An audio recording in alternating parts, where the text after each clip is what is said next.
Okay, so in base 5, these are the only expected numbers. So whenever you are multiplying and then you get a product which is bigger than this, by the way, not just multiplication but addition too, you have to convert it to base 5.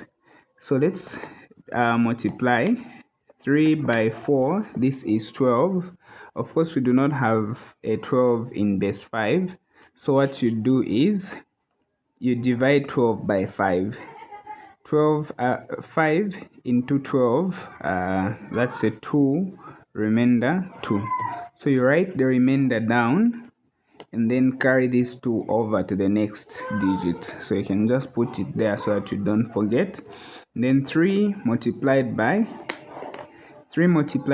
1, that's a 3, plus this 2, you have a 5. Of course, we don't have a 5 in base 5, so you can divide it by 5 and say 5 into 5, you have a 1, and then remainder 0.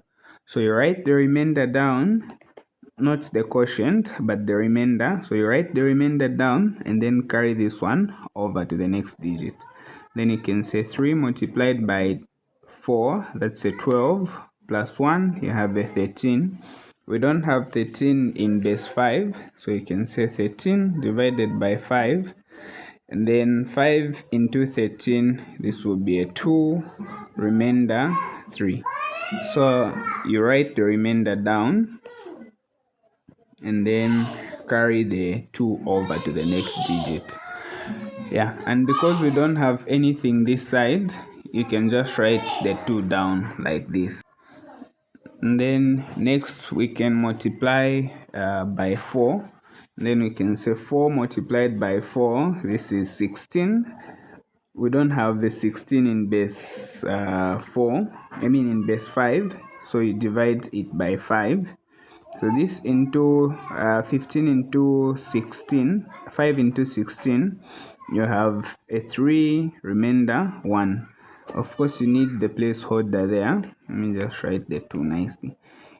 So after dividing, you write down the remainder, which is a 1, and then you can carry this 3 over to the next digit.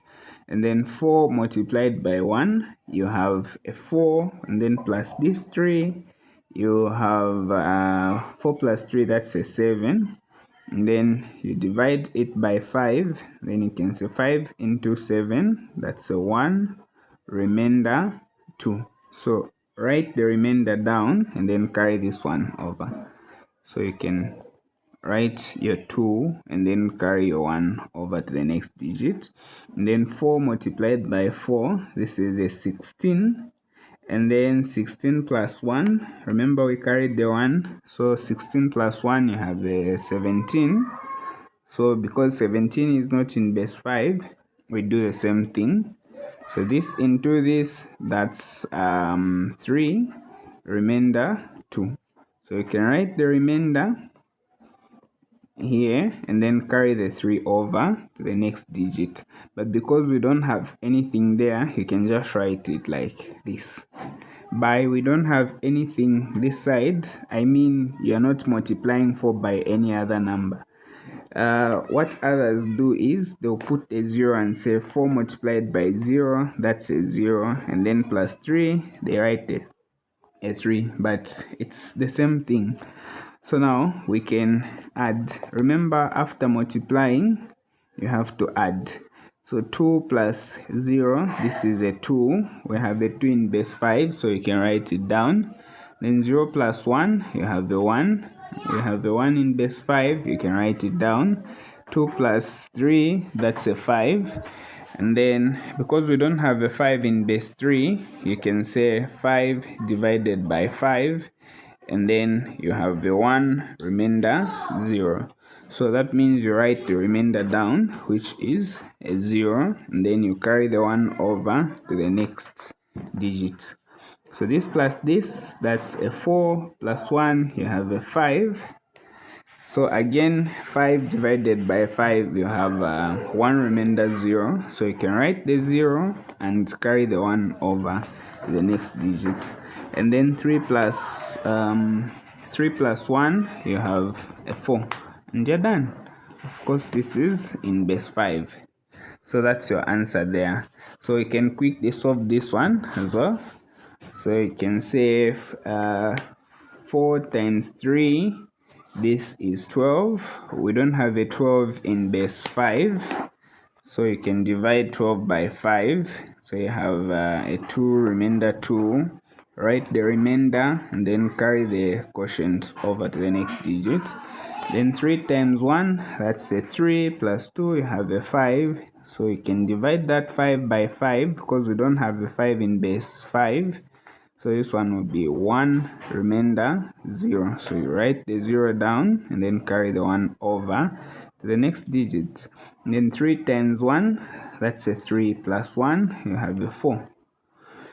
And then you can proceed to the next number. Of course, you need the placeholder there. And then 2 times 4, you have an 8.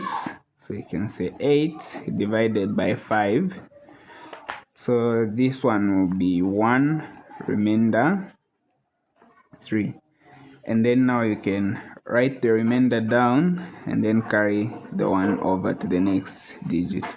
And then 2 times 1, that's a 2, plus 1, you have a 3. Because we have a 3 in base 5, you can just write it down.